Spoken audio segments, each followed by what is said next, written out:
7월 6일 기쁨의 언덕으로 묵상집, 오늘의 말씀은 시편 82편의 말씀입니다. 하나님은 신들의 모임 가운데 서시며 하나님은 그들 가운데에서 재판하시느니라. 너희가 불공평한 판단을 하며 악인의 낫 보기를 언제까지 하려느냐. 가난한 자와 고아를 위하여 판단하며 곤란한 자와 빈궁한 자에게 공의를 베풀지며 가난한 자와 궁핍한 자를 구원하여 악인들의 손에서 건질지니라 하시는도다. 그들은 알지도 못하고 깨닫지도 못하여 흑암 중에 왕래하니 땅의 모든 터가 흔들리도다.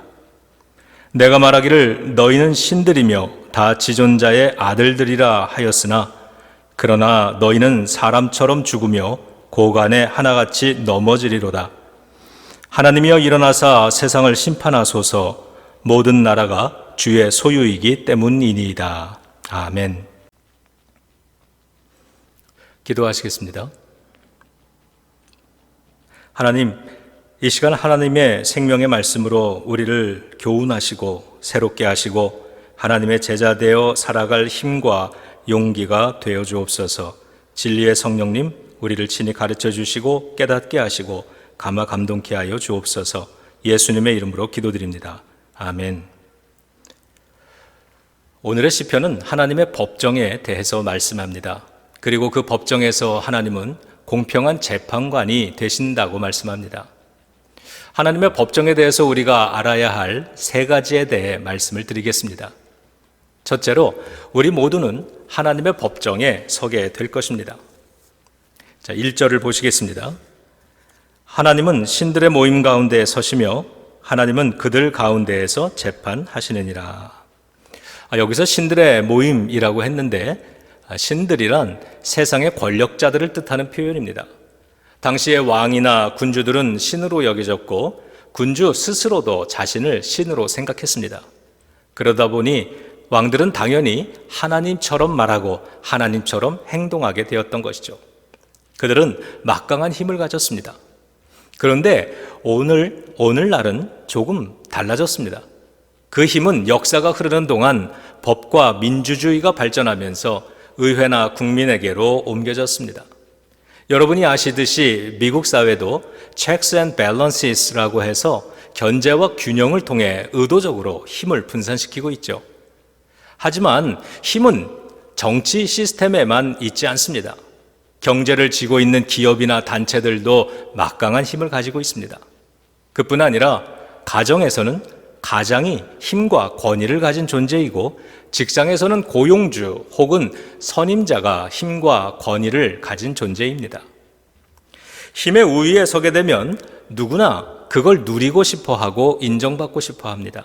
그래서 부당한 갑질도 일어나고 힘없는 사람들이 불이익을 받기도 하죠.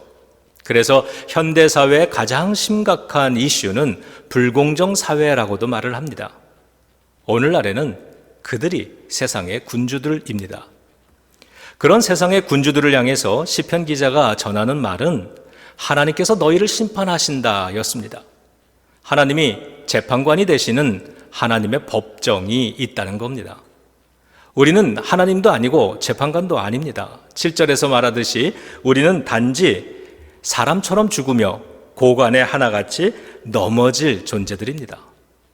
아무리 막강한 힘을 가진 군주라 해도 하나님의 법정에 서서 하나님의 판단을 받게 될 사람들 뿐임을 잊지 말라고 시편 기자는 말합니다.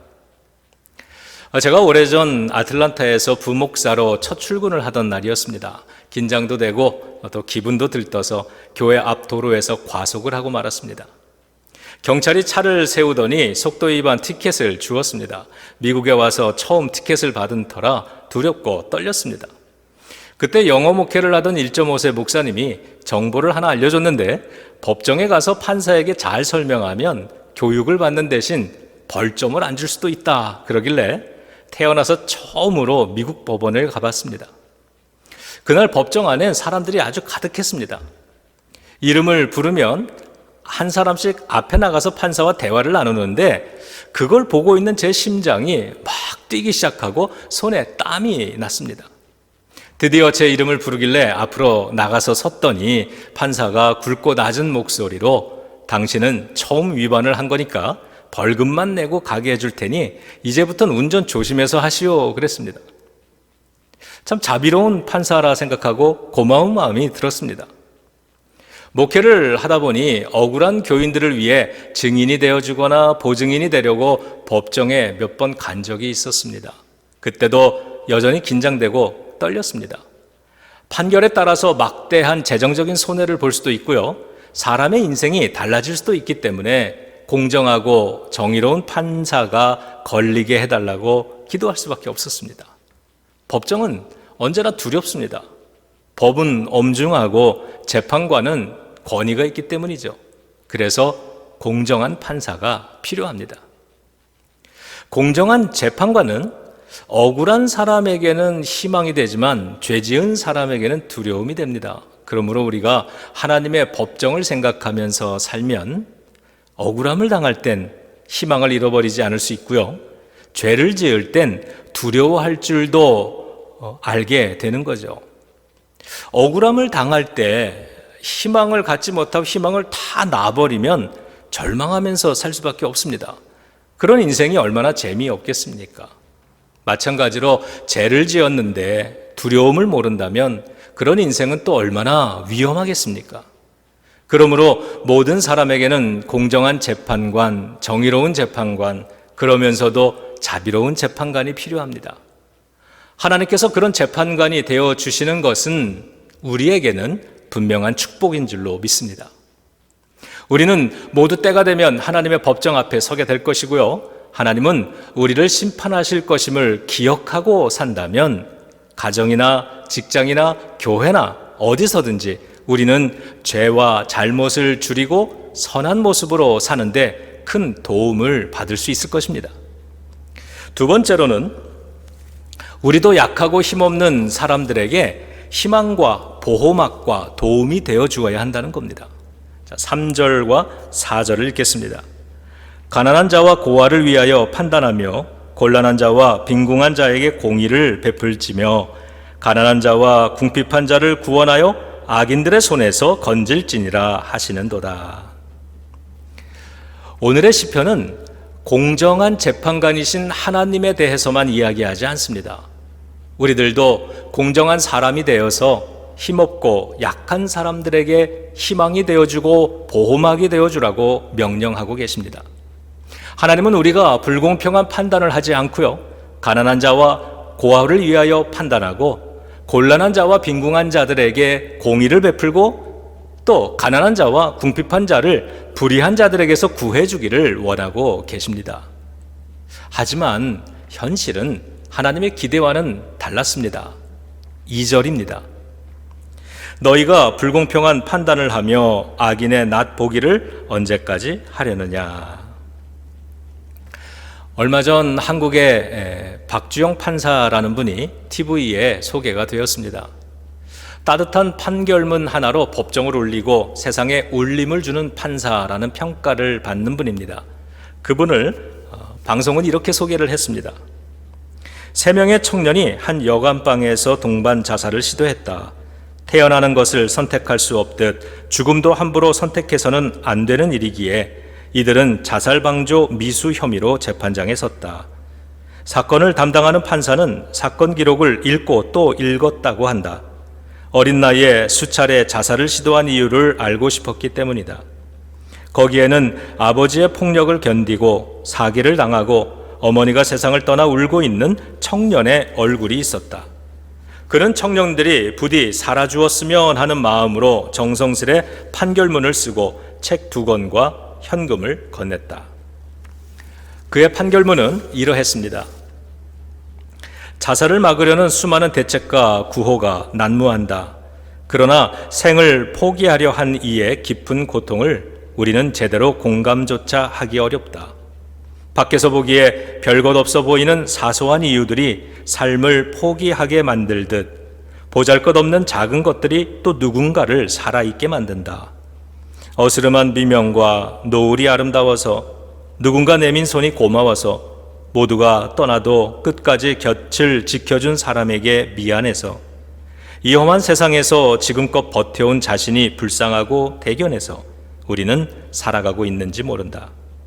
비록 하찮아 보일지라도 생의 기로에 선 누군가를 살릴 수 있는 최소한의 대책은 그저 그에게 눈길을 주고 귀 기울여 그의 얘기를 들어주는 것이 아닐까.